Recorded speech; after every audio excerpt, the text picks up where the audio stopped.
आप कभी बैंक में गए हैं? बैंक में? हाँ। जी हाँ। अगर मान लीजिए आप शिक्षित नहीं है, आपको लिखना पढ़ना नहीं आता, अंगूठा लगवाते हैं। अंगूठा लगवाते हैं। ये जो 3 फेजेस मैंने आपको बताया, प्राइमरी, सेकेंडरी एंड ये सब चीजें, हमारे ब्रेन का 3 चीजों को वो रिफ्लेक्ट करता है। जब मैं आपको पूछूं आपकी माँ कौन है, तो आपका जवाब क्या होगा? आप ऐसे कोई मत समझिए कि मैं आपको कुछ एक्स्ट्राऑर्डिनरी क्वेश्चन पूछ रहा हूं जो मेरी बायोलॉजिकल मदद हाँ, इन लेमैन हाँ।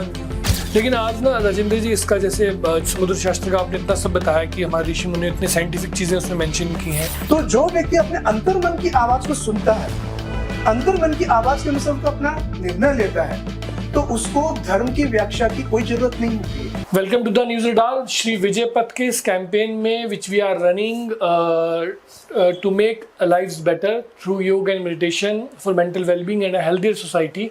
तो हम उन्हीं सारे तथ्यों पे बात कर रहे हैं जिन पे सोसाइटी में जो प्रेवलेंट रहते हैं, और उनमें से एक है एस्ट्रोलॉजी को लेकर कि बहुत सारे लोग जो हैं वो कई बार जो है वो डिपेंडेंट हो जाते हैं इस चीज़ पे कि हमारे भाग्य में क्या लिखा है, और उस पर ज़्यादा रहते हैं, और कई तरह की प्रथाएं जो है समाज में चलती हैं उस सारे मिथ्स को लेकर, और क्या ये चीज़ें वाकई में असर करती हैं। उसके लिए हमारे साथ बात करने के लिए आज मौजूद हैं श्री राजेंद्र जी, जिनका जन्म ओडिशा में हुआ है लेकिन धर्मशाला में रहते हैं, MCOM है, MBA हैं, और श्री महर्षि कॉलेज ऑफ वैदिक एस्ट्रोलॉजी से इन्होंने आचार्य की डिग्री भी की हुई है, और बहुत यंग है, और इनके जीवन का एक उद्देश्य भी है, उसको लेकर ये जीते हैं। Welcome to the news radar sir. Thank you sir. तो सर, ये जो ज्योतिष की जो विद्या है, हमने सुना है कि ये समुद्र शास्त्र इसका आधार रहता है, तो क्या ये सच है? और समुद्र शास्त्र क्या है, उसमें किन किन चीज़ों की बातें की गई हैं, थोड़ा आप बताएंगे? फर्स्ट ऑफ ऑल मैं आपको और आपके एंटायर टीम को जी बहुत बहुत धन्यवाद करना चाहूँगा कि आप एक बहुत खूबसूरत सा मौका मुझे दिए। जी इस प्लेटफॉर्म के द्वारा आप जो क्वेश्चन पूछ रहे हैं वो भी बड़ा खूबसूरत क्वेश्चन है। जी।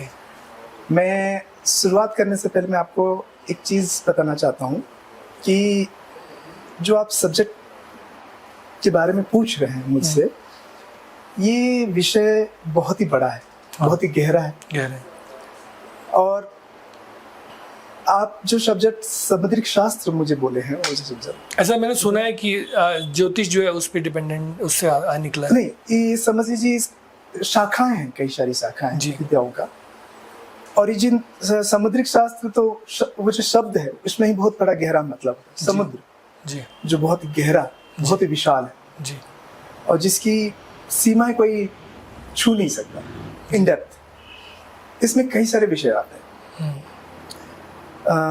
मैं अगर आपको क्रोनोलॉजिकली अगर बताऊं तो फर्स्ट आता है आपका सोल रीडिंग, जिसमें आपका फीट, जो पैरों में पैटर्न होता है, जैसे कि आप पाम देखते हैं, पाम में भी आपको कुछ रेखाओं के पैटर्न दिखते हैं। हाथ की रेखाएं, वैसे पाँव की रेखाएं होती हैं। पाँव की भी सेम रेखाएं होती हैं। जी। तो पाँव का भी एक पैटर्न बनता है, जिससे जो एक्सपीरियंस पर्सन है, जो इनको प्रैक्टिस करते हैं स्टडी करने का, वो देख के आपके बारे में बता सकते हैं कुछ जरूर बातें जो आपके लाइफ को रिफ्लेक्ट करता है। उसके बाद आता है शरीर और निगुण तत्वविद, जो आपका शरीर का गठन है, आपका फेस का स्ट्रक्चर है। अगर आप हर व्यक्ति को देखेंगे, हर किसी का चेहरे की जो बनावट होती है अलग है, करोड़ों लोग हैं लेकिन सबके चेहरे अलग हैं। चेहरे अलग है और सब अपने आप में एक यूनिक है। हाँ। किसी का कोई मेल नहीं है। अगर मैच भी कर जाए, अगर बोलते हैं वो डुप्लीकेट भी, थोड़ा बहुत फर्क मिलेगा। अगर आप जरूर देखेंगे, अगर ट्विंस में भी होते हैं तो उनमें बहुत सारे फर्क आते हैं, जिससे माँ ही आइडेंटिफाई कर सकती है कि उसमें ये कुछ फर्क है। हाँ, ट्विंस में ऐसा बिल्कुल होता है। तो एक जो बनावट होती है, नाक का शेप हो, आँख का शेप हो, ईयर, ये सब चीजें होती हो, जो एक एक्सपीरियंस पर्सन वो भी उसको ऑब्जर्व करता है कि इस बनावट के पीछे की रहस्य क्या होती है जी, इससे आपकी क्या कुछ क्वालिटीज निकल के आती है जो आप में प्रबल होती है, उसको हाईलाइट की जाती है। उसके बाद आता है फेस रीडिंग। तो मैंने तो अभी पहले शरीर का बताया, अब आता है उसका और एक पार्ट जो फेस आता है। उसमें आता है मेटोपोस्कोपी, एक और सब्जेक्ट है, जिसमें जब आप अपनी आईब्रोज को रेज करते हैं, ऐसे करके उठाते हैं, हाँ जी, लाइंस बनती है, एक पैटर्न लाइंस बनता है जी। सबके फोरहेड में एक यूनिक पैटर्न लाइन बनता है जी। कभी कोई किसी ने गौर नहीं किया होगा कि ये लाइन क्यों आती है और सबका अलग अलग क्यों होता है। किसी के फोरहेड में तो कई सारे लाइन दिखाई देते हैं, एक साथ 7 लाइन दिखाई देंगे आपको, एकदम स्ट्रेट। उन सबका एक सिंबॉलिक मीनिंग है, जिसका प्लैनेट्स के साथ डायरेक्ट संबंध जोड़ता है। जो समुद्रिक शास्त्र के ऊपर स्टडी कर रहे होते हैं, अध्ययन कर रहे होते हैं, रिसर्च कर रहे होते हैं, जी वो इन पैटर्न को रीड करके उनके बारे में बता सकते हैं। जी। उसके बाद हम आते हैं पामिस्ट्री, हस्तरेखा, हस्तरेखा जो आजकल मैक्सिमम लोग हस्तरेखा इजीली समझ पाते हैं, जान पाते हैं कि हाँ ये एक विद्या है, एग्जिस्ट करती है, जी। जो हमारे बारे में कुछ बताती है।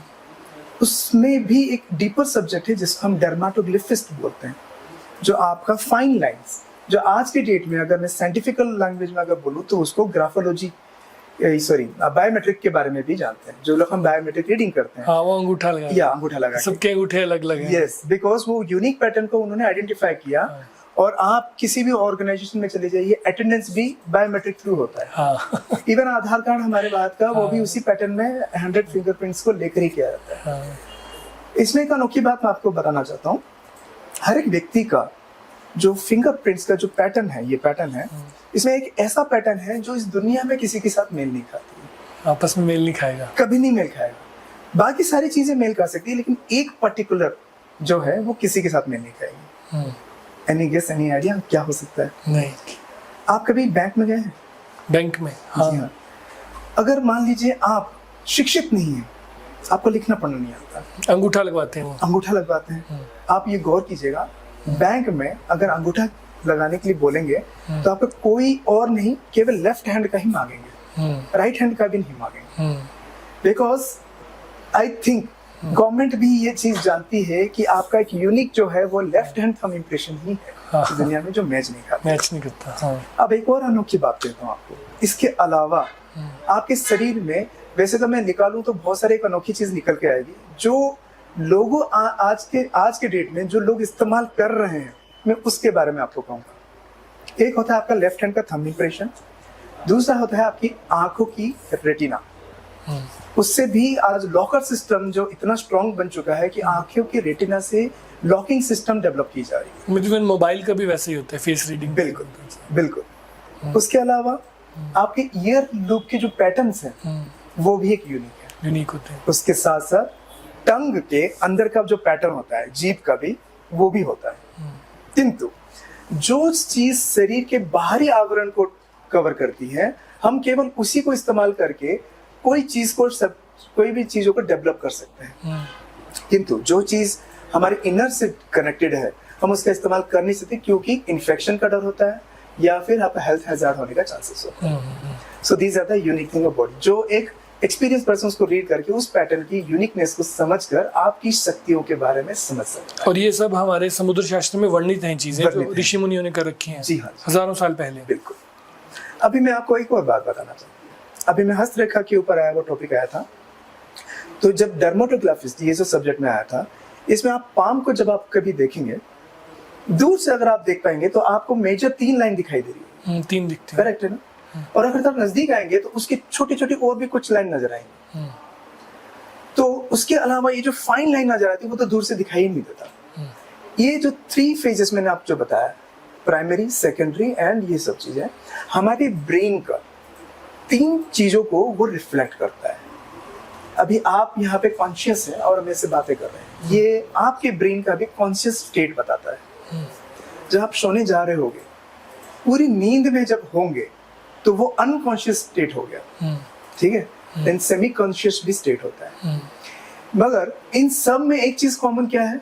कॉन्शियस। यस। इसका मतलब ये भी है, अब जब आप सो रहे होते हो तभी भी आप कॉन्शियस ही हो।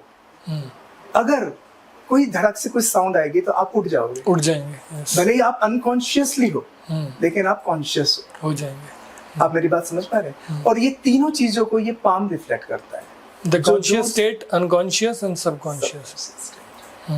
और उससे जो आप डेवलप करते हो, आपके ब्रेन में क्या चल रहा है, वो पामिस्ट रीड करके वो आपको बताता है।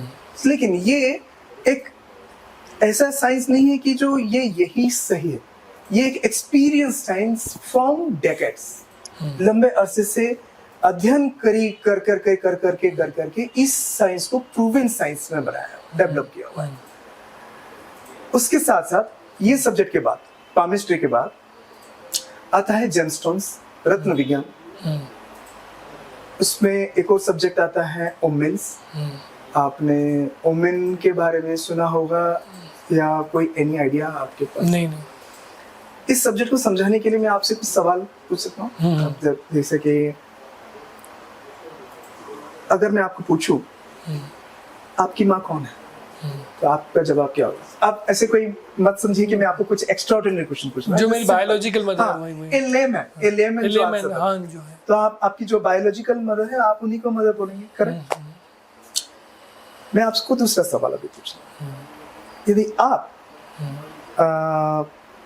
जन्म के बाद अगर सरवाइव किए होंगे, कुछ पल के लिए सरवाइव कर रहे हो, जीने के लिए, ग्रो करने के लिए, तो आप कुछ तो इंटेक करेंगे।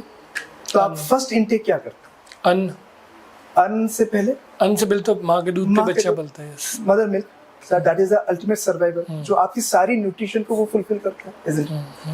तो आप यूं कह सकते हैं कि आप जन्म के तुरंत बाद जो आप सर्वाइव या जिंदा रहे, आपके मदर के कारण जिंदा रहे। अब मैं आपको दूसरा सवाल पूछता हूँ, एक मनुष्य की औसत आयु कितनी की होती है?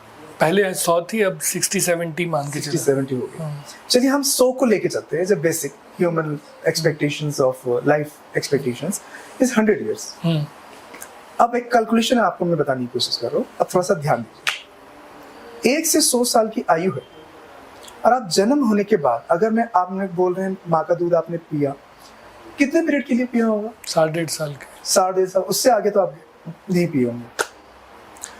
अगर 1.5 साल, 1.5 साल के अंदर आपने सरवाइव किया मदर की वजह से, तो रेस्ट ऑफ द 98 इयर्स आप किसकी वजह से जिंदा रहे? क्या खा के जिंदा रहे? अन्न that comes from mother earth. Right. Now you are in the right track. So अगर मैं बोलूं आपके 100% में 98% आपकी माँ कौन हुई? आपकी रियल मदर कौन हुई? धरती माँ। धरती माँ। इसलिए हम उसको धरती माँ का, हमारे जो धर्म में, हमारे सनातन में, हम उनको अनकॉन्शियसली उनको धरती माँ ही कहते हैं, जिन्होंने आपको 98 तक अपनी छाती में, अपने कोख में आपको रखा, आपको खाना दिया, आपको पहनने के लिए उसी ने वस्त्र दिया, रहने के लिए छत भी उसी ने दिया, और आपकी सारी इच्छाओं को पूरा करने के लिए, मान लीजिए आपकी खुशी के लिए, आपके शरीर की कामनाओं को पूर्ण करने के लिए एक शरीर को भी इजाद किया उसने, ताकि आप उस सुख को अनुभूति कर पाओ। कहीं मैं गलत बोल रहा हूँ तो आप मुझे बोल सकते हैं। ठीक है। तो ये बेटर है, आप कन्वर्सेशन ये जो कर रहे हैं वो बेटर है। उसमें omen science is related to that thing. Yes. अब मुझे थोड़ी सी और बात बताता हूँ। आप मान लीजिए आपकी जो कोई भी कामना हो जन्म के बाद से, अगर आप अपनी मदर को बोलोगे, क्या वो हर चीज को फुलफिल कर सकती है? नहीं, हर चीज तो नहीं। हाँ। वो भी क्या करेगी पता है? उसी मदर अर्थ को प्रे करेगी, बोलेगी हे माँ, मैं सक्षम नहीं हूँ उसकी सारी कामनाओं को पूरा करने के लिए, अब तू ही उसकी सारी कामना पूरा करे। तो मैं 100% में बोलूंगा कि आपकी जो मदर है वो मदर अर्थ है जिसके ऊपर आप खड़े होते हो। ठीक है। एक चीज और बताना चाहूंगा कि मदर जो आपकी बायोलॉजिकल मदर जो बनी है, वो एक माध्यम थी आपको इस पृथ्वी में लाने की। और अब मैं अपने सब्जेक्ट पे आता हूँ। ये ओमेन सब्जेक्ट कहाँ से इवोल्व हुई है और ये सब्जेक्ट क्यों आई है? जिस तरह आपकी मदर अर्थ ये फील करती है, ये जानती है कि आपको क्या चाहिए, तो उसको वो ये सब चीजें पता कैसे चलती है? आपकी रिक्वायरमेंट क्या है?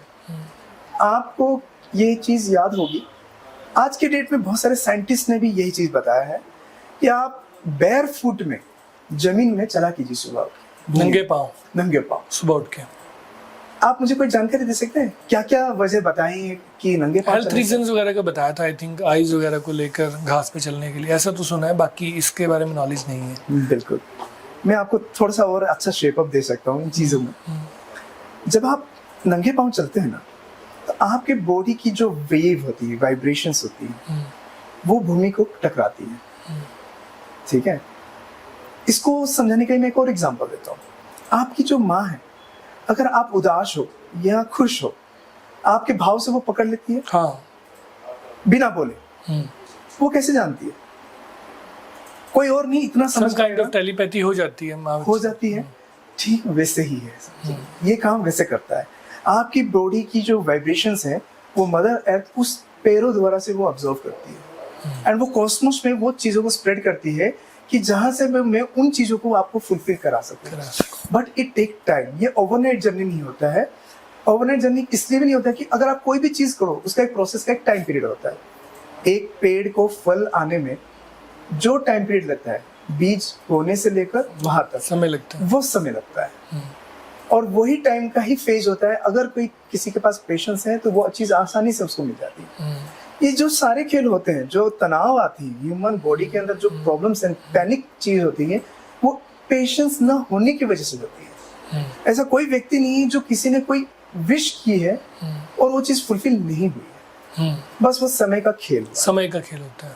तो अभी ओमेन सब्जेक्ट क्या बताता है कि मदर अर्थ आपके इन सारे कम्युनिकेट को वो भी कम्युनिकेट करती है थ्रू मीडियम्स। मीडियम्स क्या होते हैं? जैसे आपकी तरंगे भूमि को टच कर रही है, उसी तरीके से आपके बॉडी के तरंगे को भी आपको रिफ्लेक्ट करवाती है।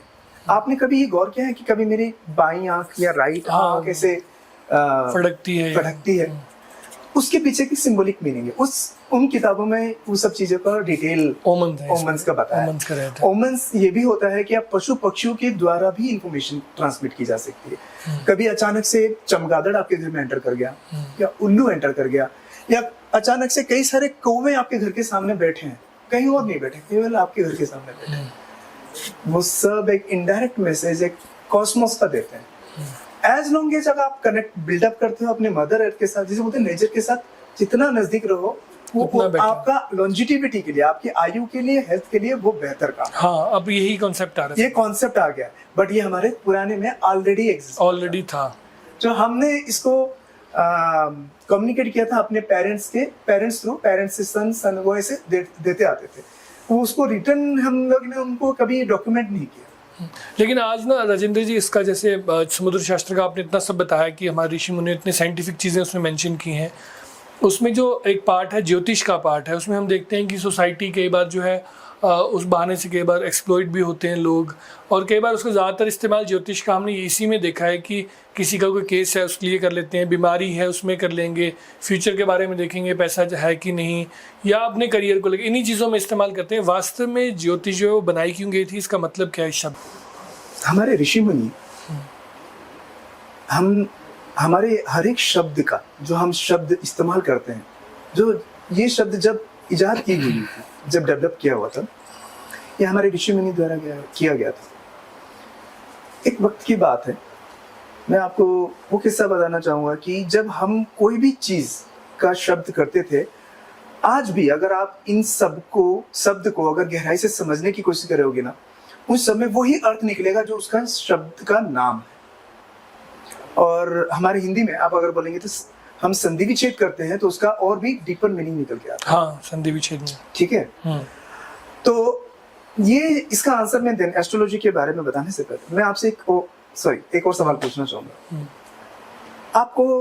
आपने जिस तरह से मुझे अभी बोला कि एस्ट्रोलॉजी आज के डेट में जिस तरह से लोग पूछते हैं कि हमारा भविष्य बता देता है, कुछ एक्सीडेंटल हेल्थ बता, जिस तरह से इसका इस्तेमाल किया जाता है, क्या आपको भी लगता है कि एस्ट्रोलॉजी भविष्य बताता है? अब इसकी अवधारणा तो ऐसी ही है जो कॉमन अवधारणा है लोगों में, जिस सब लोग यही मानते हैं कि फ्यूचर बताता है और यूज भी इसका मटेरियलिस्टिक चीजों के लिए ज्यादा, उसी के लिए ही एस्ट्रोलॉजी बनाएंगे। हाँ, ऐसा ही इस्तेमाल, ज्यादा प्रैक्टिस तो यही है। अच्छा, यदि मैं आपको ये बात कहूँ कि अगर आप ज्योतिष वर्ड को संधि विच्छेद करते हैं तो उसमें दो शब्द निकल के आएंगे, एक है ज्योति, दूसरा है ईश।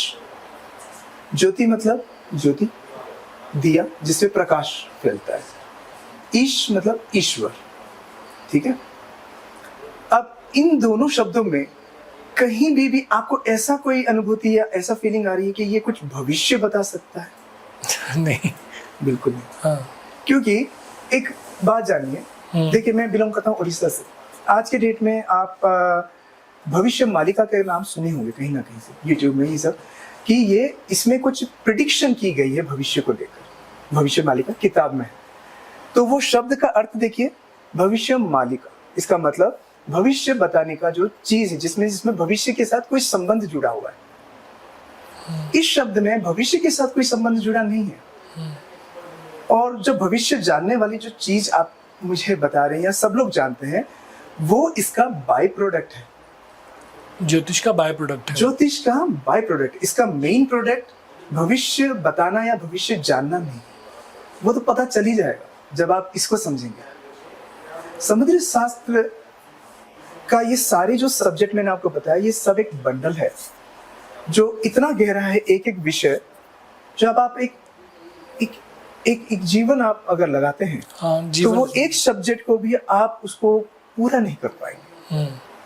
तो अगर मैं एस्ट्रोलॉजी की ही बात करूं तो अंदाजा लगाइए कि ये कितना बड़ा विज्ञान है। जी जी। मैं आपको चंद शब्दों में तो नहीं समझा सकता, लेकिन एक बेसिक लेवल की जो जानकारी है मैं आपको जरूर देना चाहूंगा इस शो के माध्यम से। ज्योतिष जो शब्द है, लाइट एंड भगवान के साथ जोड़ा गया है।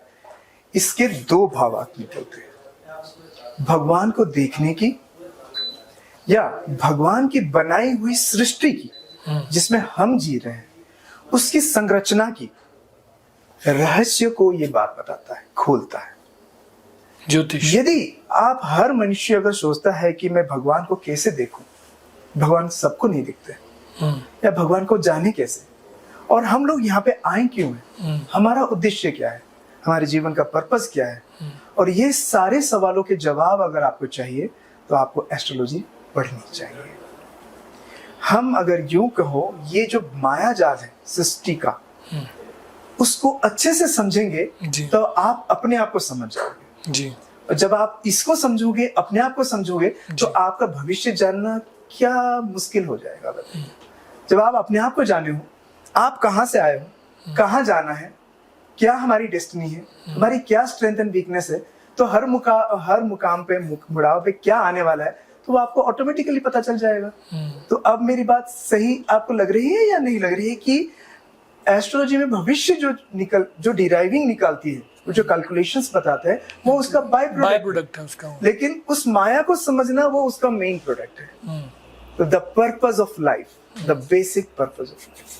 एक हमारे जीवन में कहते हैं कि 4 पड़ाव, कहते हैं कि बुढ़ापा हर किसी को आता है, जन्म हर किसी का होता है, डेथ हर किसी की, तो ये सब भी कहीं उसमें प्रिंसिपल्स माने जाते हैं ज्योतिष में। बिल्कुल। अब तो वो 4 पड़ाव किस चीज के हैं और कैसे माना जाता है उनको? देखिए, अभी मैं आपको जो बताने जा रहा हूँ, ये फर्स्ट फंडामेंटल, अगर जब आप एस्ट्रोलॉजी स्टडी करने जा रहे होगे तो आपको ये बेसिक इंफॉर्मेशन आपको वहां से मिल जाती है। जैसे कि जन्म, मृत्यु, रोग एंड बुढ़ापा, ये हर किसी व्यक्ति के लिए कॉमन है कि नहीं? ऐसा कोई व्यक्ति है जो इससे वंचित है? जन्म है तो मृत्यु है, और शरीर है तो बीमारी है, और शरीर है तो बुढ़ापा है। जैसे इस तरह से है, तो ये शरीर का एक नॉर्मल कौतुक हो गया। अब मैं आपको दूसरी फेज में लेके जाता हूँ। जब आप जीवन जी रहे होते हो तो 4 जगह से स्ट्रगलिंग, आपकी जो स्ट्राइविंग होती है, वो 4 भागों में विभाजित है, वो भी मेंशन किया गया, जिसे कहते हैं धर्म, अर्थ, काम एंड मोक्ष। हर किसी के व्यक्ति के लिए जीवन में जो स्ट्रगलिंग आती है, वो इन चारों में आती, थोड़ी बहुत आती है। किसके लिए कोई चीज सरल हो जाता है और कोई चीज डिफिकल्ट हो जाती है किसी के लिए। दूसरा, जब वो व्यक्ति इन चारों चीजों में इन डेप्थ नॉलेज रखता है, तो वो खुद तय करता है कि मेरी डेस्टिनी कहाँ पे है। उदाहरण के लिए, मैं अगर धर्म की परिभाषा अगर आपको मैं समझाना स्टार्ट करता हूँ, तो धर्म क्या है, ये एक बहुत बड़ा विषय है। अगर मैं इसका फंडामेंटल वे में बताऊं, आपका अंतर्मन जो कुछ कहता है, तो आप ये बिलीव करते हो कि मेरा अंतर्मन ने जो कहा वो सही था और गलत था, है कि नहीं? सही गलत तो प्रमाण होता है बाद में, जब आप रियलाइज करते हो, लेकिन अंतर्मन जो कहता है वो आप सुनते हो। मैं आपको एक उदाहरण देता हूं। कल्पना कीजिए, एक व्यक्ति अपने पिता के अंतिम क्षण में उनके पास बैठा हुआ है। वो व्यक्ति सोच रहा है, मेरे माता पिता ने बहुत मुश्किल से मुझे पला बड़ा किया है, अंतिम क्षणों में मुझे उनकी मदद करनी चाहिए। तो पिता क्या कर रहे हैं, बेटा मुझे प्यास लगी है, मुझे पानी दो। तो आपने क्या किया, अंतिम क्षणों में मैं पानी क्यों पिलाऊं, मैं गंगा जल पिलाऊं, ताकि वो जब अगर जाए यहाँ से तो स्वर्ग पहुंचे। धाम तक पहुंचे तो बेटे ने गंगा जल पिलाया। उसी क्षण तो आप अभी यहां इस उदाहरण में अंतर्मन जो कहा वही धर्म हुआ आपके लिए। ये कोई तीसरा व्यक्ति तो नहीं बता सकता कि सही क्या था गलत क्या था। उसी क्षण उस व्यक्ति की स्त्री घर पे बैठी है, कहीं से 5 गुंडे आ गए और उनके साथ मिसबिहेव करने लगे। आपको जानकारी हुई तो आपको लगा ये मेरा कर्तव्य है कि मुझे उसकी सुरक्षा करनी है। तो आपके पास समय एक मिला, उसी समय आपको पिता को भी देखना है और उसी समय आपकी स्त्री को भी देखना है। तो आपका अंतर्मन का जो धर्म है वो 2 जगह विभाजित हो, इसको बोलते हैं धर्म का 2 राह। इसमें आपको चयन करना है मुझे कौन सा राह चुनना है, और आपके अंतर्मन के अनुसार आपने जो भी चुना होगा वही सही होगा। इसमें कोई थर्ड पर्सन आके नहीं बता सकता है कि आपको ये चुनना चाहिए था कि वो चुनना चाहिए। कॉन्शियस ही बता देगी आप। ये आपका अंतर कौन है। तो जो व्यक्ति अपने अंतर्मन की आवाज को सुनता है, अंतर्मन की आवाज के अनुसार उसको अपना निर्णय लेता है, तो उसको धर्म की व्याख्या की कोई जरूरत नहीं होती है। इसमें कोई तीसरा बंदा धर्म की व्याख्या नहीं करता है। यदि किसी व्यक्ति के अंतर्मन में ये चीज नहीं है, शून्य है, उसकी मति क्लियर नहीं है कि मुझे करना क्या है, तो वो क्या करता है, किसी ना किसी धर्म को अपनाता है। हमारे हिंदू को हम धर्म कहते हैं, ये एक्चुअली हिंदू धर्म नहीं है, ये सनातन प्रथा है, अद्वितीय भी कहते हैं। ये वे ऑफ लाइफ है। ठीक है। अब धर्म अगर कई आज के डेट में लोग बोलेंगे हिंदू धर्म है, सिख धर्म है, ईसाई धर्म है। यदि अगर आपका अंतर्मन वो क्लियर नहीं है तो आप किसी ना किसी धर्म को अडेप्ट कर लोगे और आपका अंतर्मन करेगा मैंने जो किया वो सही किया, क्योंकि वही धर्म था। लेकिन भले वो आपकी ना हो, आपने किसी को अपना लिया। समझ में आ गया। तो राइटियसनेस इज फ्रॉम इनसाइड, और वो व्यक्तिगत इतना सदृढ़, इतना क्लियर है कि भगवान भी कभी नहीं बोलते कि ये मैंने धर्म स्थापन, धर्म करने के लिए आपका अंतर्मन कहना है कि अगर ये चीज सही है तो वही धर्म हो जाता है। ये वही बात हो गई कि यहाँ पे मैं अगर 6 लिखूं, मेरे को 6 नजर आ रहा है, मैं आपके सामने कह रहा हूँ कि मुझे 6 नजर आ रहा है, लेकिन आपको 9 नजर आ रहा है, लेकिन आप ये दावा करोगे कि आप गलत बोल रहे हो कि क्यों 9 है, लेकिन आप दूसरा पहलू नहीं देख पा रहे हो। तो ये देखने का नजरिया पहला, और आपकी अंडरस्टैंडिंग से आपकी वो चीजें डेवलप होनी चाहिए कि सामने वाले की परिस्थिति मुझे पता नहीं है, वो हो सकता है वो अपने एंड में सही है। अब अगर मैं यही कहूं तो आपको आप दुनिया को देखने का नजरिया आपका टोटली कंप्लीट हो जाएगा कि हर व्यक्ति अपने आप में सही है, क्योंकि वो दुनिया को अपने नजरिए से देख रहा है। तो ये हो गई धर्म। उसके बाद आता है अर्थ। अर्थ क्या होता है, आप अपनी जीविका जीने के लिए कुछ श्रम करके कुछ आप पूंजी इकट्ठा करो, उसका आर्थिक बोलते हैं। तो वो भी जुड़ा है धर्म के साथ। वो जो राइटियसनेस है, जो कर्म करूं मैं सही तरीके से करूं और उसी से पैसा कमाऊं, तो वो होता है धर्म की। आज के डेट में बोलते हैं मैं पैसा कमाने के लिए what is right what is wrong I don't know. नहीं, अपने अंतर्मन को एक बार अच्छे से पूछिए। देखो, अगर किसी व्यक्ति का नुकसान नहीं हो रहा है, किसी का हानि नहीं हो रही हो, मदर अर्थ को आप ठेस नहीं पहुंचा रहे हो, तो आप अल्टीमेटली करेक्ट हो गए हो। तो आपको किसी को पूछने की जरूरत नहीं है। तो वो अर्थ जब आप कमाओगे, अब करोगे क्या, तो आप अपने थर्ड लेवल धर्म अर्थ काम, आप अपनी कामनाओं को पूरा करोगे। कामनाओं भी त्रिगुणात्मक है, शारीरिक, मानसिक और आध्यात्मिक। शारीरिक कामना क्या होती है, मैं अच्छा भोजन खाऊं, अच्छे कपड़े पहनूं, अच्छी सुगंध हो मेरे पास, मैं अच्छे दृश्य देखूं, अच्छी बातें सुनूं, ये सारे शरीर की कामना है, मैं अच्छा ही फील करूं। और आप अगर किसी के साथ मित्रता करते हैं, या मेल हो तो फीमेल है, तो वो भी कामना है कि मैं उनसे आनंद पाऊं, तो वो हो गया सब शरीर की कामना। अब एक शरीर की कामना आप एक सर्टेन लेवल के बाद पूरी कर लिए, आप हर जगह से तृप्त हो चुके हैं शरीर का। मान लीजिए आपने शादी कर लिया, बच्चे पैदा कर लिए, तो अब आगे करना क्या, तो आपकी कामना और जाग जाएगी, एक अलग फेज में चली जाएगी, शरीर से थोड़ा मन की ओर जाएगा। वो क्या होगी, आप सब मुझे रिस्पेक्ट करो, मैंने ये एंटायर लाइफ मैंने जो कुछ पाया है, क्या किया है, अचीव किया है, आप मुझे रिस्पेक्ट करो, मेरे आई को सेटिस्फाई करो। जिसे बोलते हैं अहम सेटिस्फैक्शन बोलते हैं, जो आदमी के अंदर एक परत आ जाता है, उसको दिखाई नहीं देता सच क्या है। जब वो थोड़ी देर के बाद जब बूढ़ा होने लगता है उसको रियलाइज होता है कि ये सब जो मुझे रेस्पेक्ट कर रहे हैं, it is somehow inner core में उनका कोई सेल्फ इंटरेस्ट है, अदरवाइज वो नहीं करेंगे। इधर मुझे वो प्रॉपर्टी मिलेगा, या इधर उन्होंने हमको हेल्प किया है तो थोड़ा सा रेस्पेक्ट कर देते हैं because of age, but some factor है जो आपको फिक्टिशियस लगेगा, वो रियल नहीं लगेगा। तब आपके अंदर एक और कामना जागेगी, सवाल ये सब चीज क्या है, सच क्या है, देन आपकी आध्यात्मिक कामना, जिसे इंट्यूटिव कामना कहते हैं, वो जागेगी। जिस वक्त वो जागना शुरू हो गया तब आपका आध्यात्मिक या बोलते हैं धर्म अर्थ काम मोक्ष वाला रास्ता खुल जाएगा। आप टोटली अपनी सारी एनर्जी, अपनी सारी इंद्रियां मोक्ष की ओर लगा दोगे। और ये चीज एक अनकॉन्शियस एंड सिस्टमेटिक पैटर्न है जो इजीली होती है। आप ऐसा नहीं कर सकते कि कोई व्यक्ति अपनी शारीरिक कामना को पूरी ना किया हो और आप उसको सीधा बोलोगे मोक्ष के रास्ते में चले जा, तो वो फिर से लौट के आ जाएगा, क्योंकि मेरी ये कामना पूरी नहीं हुई है।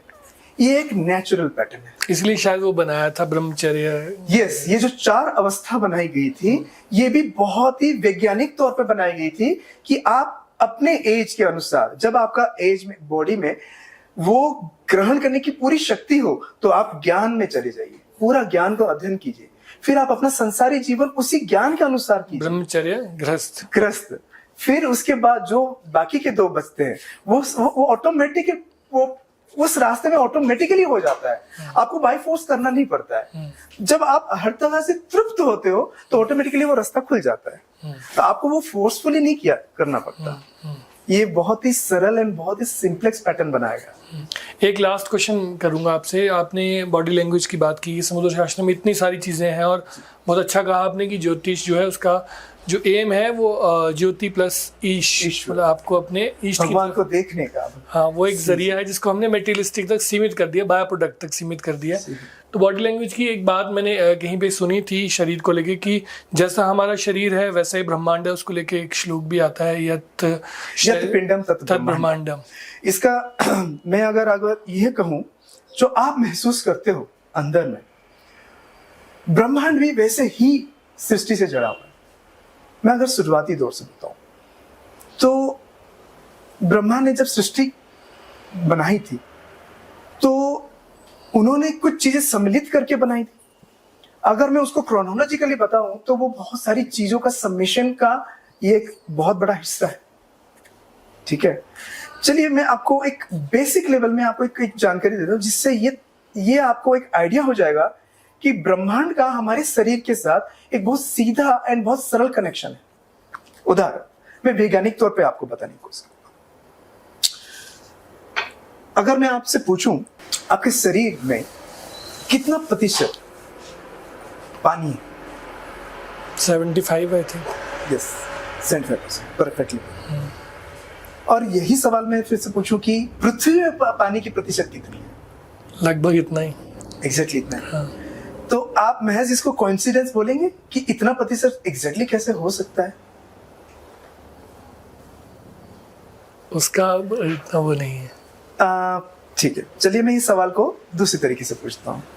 क्या आपके घर में अपने माता पिता ने एक समय में बोला होगा कि आज पूर्णिमा है, हाँ, या अमावस के दिन समुद्र किनारे मत जाना? हाँ, वो मैंने सुना है कि हाई वेव्स आती हैं। यस। हाँ।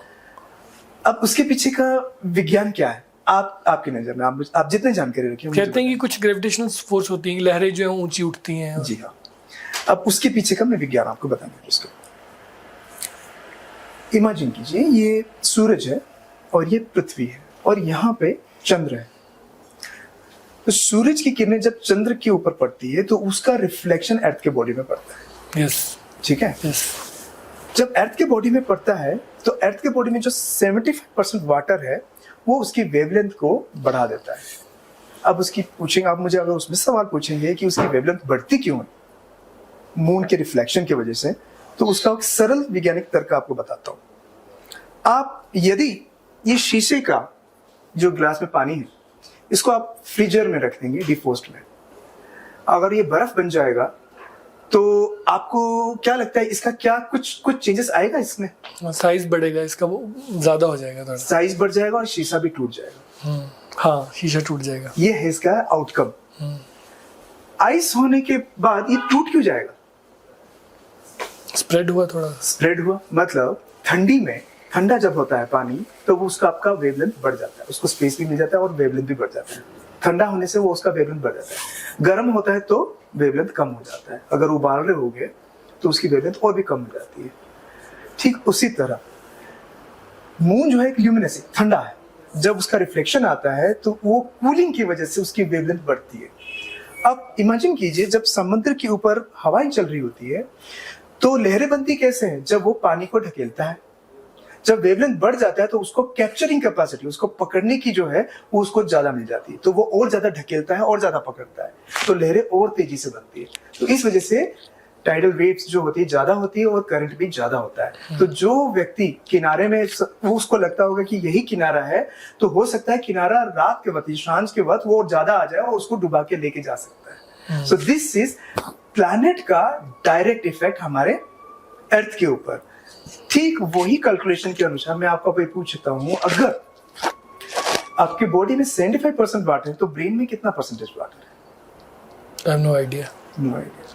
Similar to it, even more than that.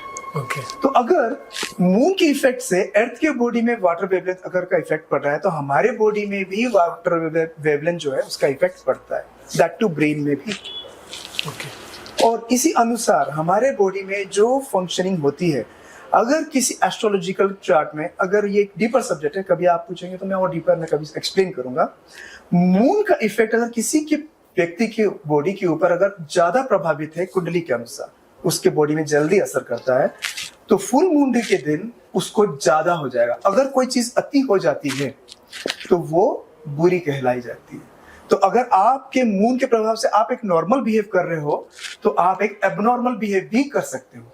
तो एक ज्ञानी से पागल और नॉर्मल आदमी से भी पागल ये मून के इफेक्ट से होना शुरू हो जाता है।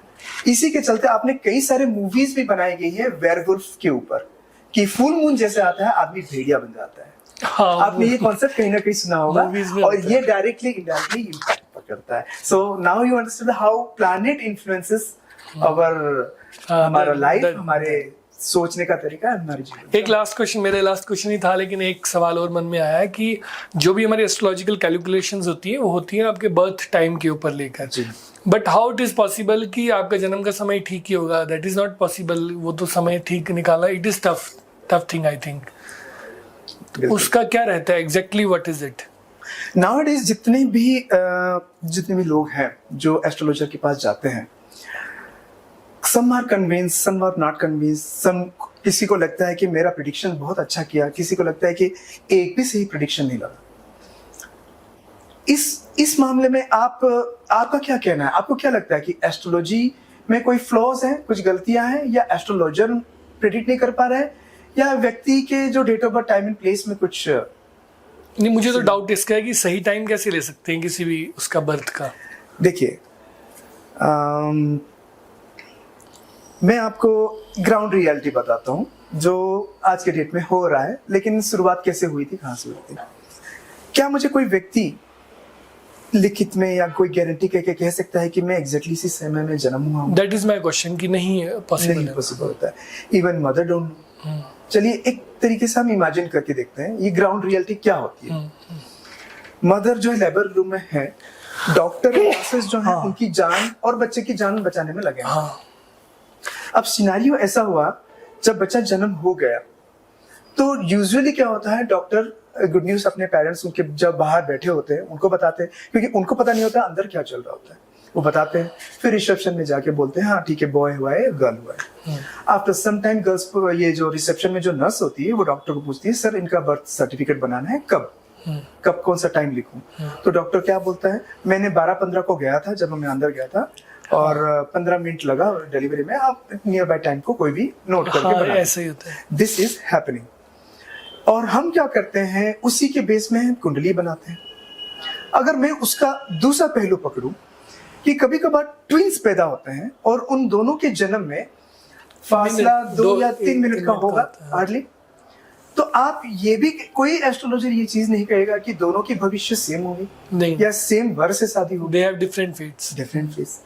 एंड अगर 2-3 मिनट में अगर उनका इम्पैक्ट पड़ सकता है तो आपका 15 मिनट का जो गैप है, how would you derive the accurate thing? नहीं, हाउ एस्ट्रोलॉजी कवर्स इट, मतलब अगर किसी का करेक्ट निकालना हो तो is it possible to get it? हो सकता है। इसको अगर मैं डिटेल में एक्सप्लेन में किसी और नेक्स्ट टाइम अगर आप पूछेंगे तो मैं आप उसको पूरा डिटेल में बताऊंगा कि कैसे होता है। बट मैं अगर कंक्लूजन पार्ट में बताऊं, जैसे कि मैं स्टार्टिंग में आपको बताया कि हमारे शरीर का जो यूनिक चीजें हैं, जैसे पाम है, फेस एंड एवरीथिंग है, इन सब की जो डिटेल इंफॉर्मेशन है, प्लस आपकी जो कुंडली जिस डेट में बनाई, टाइम में बनाई हुई, इन दोनों को रिकंसाइल किया जाता है। जो चीज इसमें आउटकम होगी, मैं आपको जितने सारे सब्जेक्ट बताया था, उन सब में वही रिजल्ट निकल के आएगा जो एस्ट्रोलॉजी में भी निकल के आएगा। और यदि वो आपका एस्ट्रोलॉजिकल चीजों में वो सारी चीजें रिजम्बल कर रही है, तो समझ लीजिए आपको एस्ट्रोलॉजी का जो प्रिडिक्शन आएगा लगभग आपको सही ही आएगा। और कोई एस्ट्रोलॉजर गलत प्रिडिक्शन नहीं दे सकता, वो उसके ऊपर डिपेंड है बहुत सारे factor. So we can not blame anyone. Basically चलो, thank you so much. Understanding बढ़ानी बहुत जरूरी है। जी, थैंक्स, आपने इतना टाइम दिया। और आपके अकॉर्डिंग इट इज़ पॉसिबल कि उसका बर्थ एग्जैक्ट टाइम जो है वो हम निकाल सकते हैं। हाँ जी। और कई बार प्रेडिक्शन यदि गलत भी होती हैं तो वो डिपेंड्स कि आपने उनको बेसिक इनपुट्स क्या दी हैं। बिल्कुल। तो बहुत अच्छी आपसे बातचीत रही, और सबसे बेस्ट यही रहा कि the meaning of Jyotish is not to run after materialistic things, the meaning of word Jyotish is something else. It means, अगर मैं इन शॉर्ट बताऊं, कि जो प्लैनेट आपको डिस्टर्ब करते हैं आपको आध्यात्मिक से हटाने के लिए, तो आपको फिर से आध्यात्मिक कैसे पकड़ना है, या उस रास्ते से आपको मोक्ष की ओर कैसे जाना है, उसको एस्ट्रोलॉजी का प्रॉपर इस्तेमाल में, अगर सही मायने में उसका इस्तेमाल करना हो तो इस पर्पस के लिए करनी चाहिए, ना ही मटेरियल चीज को एक्वायर कब करेंगे, कितना करेंगे, ये सब चीजें मायने नहीं रखती हैं। Thank you. इसका सदुपयोग यही है। जी जी, थैंक्स सो मच, आपने टाइम दिया। So much.